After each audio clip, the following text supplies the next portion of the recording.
आज की कहानी का शीर्षक है मौत से पहले की रिकॉर्डिंग। रात की ठीक 2:17। कमरे में सिर्फ लैपटॉप की नीली रोशनी थी।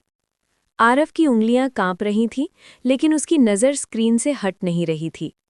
फाइल का नाम था लास्ट रिकॉर्डिंग final.wav।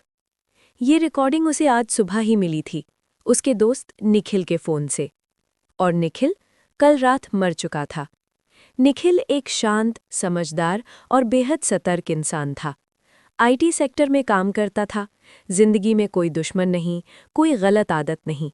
लेकिन कल सुबह पुलिस ने खबर दी, निखिल की मौत हार्ट अटैक से हुई है। आरव को यकीन नहीं हुआ। निखिल सिर्फ 29 साल का था, और सबसे अजीब बात, उसकी मौत से 1 घंटे पहले निखिल ने आरव को एक वॉइस फाइल भेजी थी। बिना कोई मैसेज, बिना कोई कॉल, सिर्फ एक रिकॉर्डिंग। आरव ने गहरी सांस ली और प्ले दबाया। पहले कुछ सेकंड सिर्फ सांसों की आवाज़, फिर निखिल की आवाज़ आई, डरी हुई, टूटी हुई। अगर तुम ये सुन रहे हो तो शायद मैं जिंदा नहीं हूं। आरव की रीढ़ में सिहरन दौड़ गई। ये रिकॉर्डिंग मैं मजाक में नहीं बना रहा, और ना ही डर फैलाने के लिए। पीछे से किसी दरवाजे के बंद होने की आवाज़ आई। कोई है, कोई जो मुझे देख रहा है। निखिल बोलता रहा। पिछले 3 हफ्तों से हर रात 3 बजे मेरे फ़ोन में एक रिकॉर्डिंग अपने आप सेव हो जाती है। आरव हैरान रह गया। उसमें मेरी ही आवाज़ होती है, लेकिन मैं वो बातें कभी बोलता ही नहीं।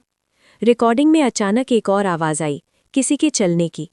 निखिल की सांस तेज हो गई।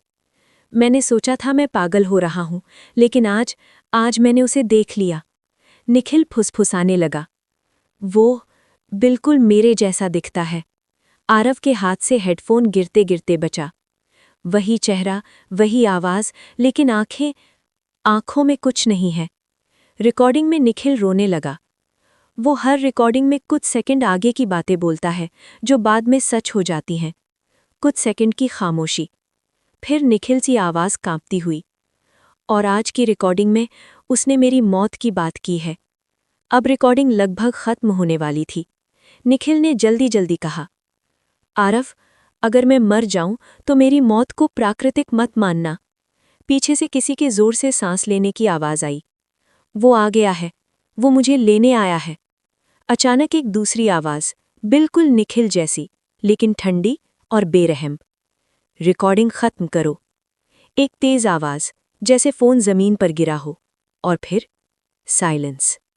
आरव रात भर सो नहीं पाया। सुबह उसने निखिल का फ़ोन लिया और देखा, फ़ोन में 12 रिकॉर्डिंग्स थीं। हर रिकॉर्डिंग में निखिल की आवाज़, लेकिन कुछ सेकंड आगे की। और आखिरी रिकॉर्डिंग जो आरव ने सुनी थी, उसी के बाद निखिल की मौत। पोस्टमार्टम रिपोर्ट आई। दिल ने अचानक काम करना बंद कर दिया। लेकिन आरव जानता था, डर भी दिल रोक सकता है। 3 दिन बाद रात के 3 बजे आरव का फ़ोन अपने आप कंपन करने लगा। एक नई फाइल सेव हुई, नेक्स्ट recording.wav। आरव की धड़कन रुक गई। कांपते हाथों से उसने प्ले दबाया। पहली आवाज़ उसकी अपनी थी। अगर तुम ये सुन रहे हो तो शायद मैं भी जिंदा नहीं हूं। आरव चीख पड़ा, और तभी पीछे से किसी के खड़े होने की आवाज़ आई। आरव धीरे धीरे पलटा। कमरे के कोने में वही चेहरा था, उसका अपना। बिल्कुल वही आंखें, खाली, और वही आवाज़।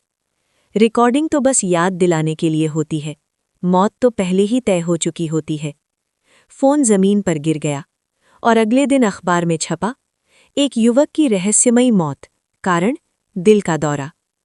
कुछ आवाज़ें रिकॉर्डिंग में नहीं, हमारे डर में कैद होती हैं, और जब डर सच मान लिया जाए तो मौत को आने में देर नहीं लगती, क्योंकि कभी-कभी मौत आने से पहले अपनी आवाज़ छोड़ जाती है।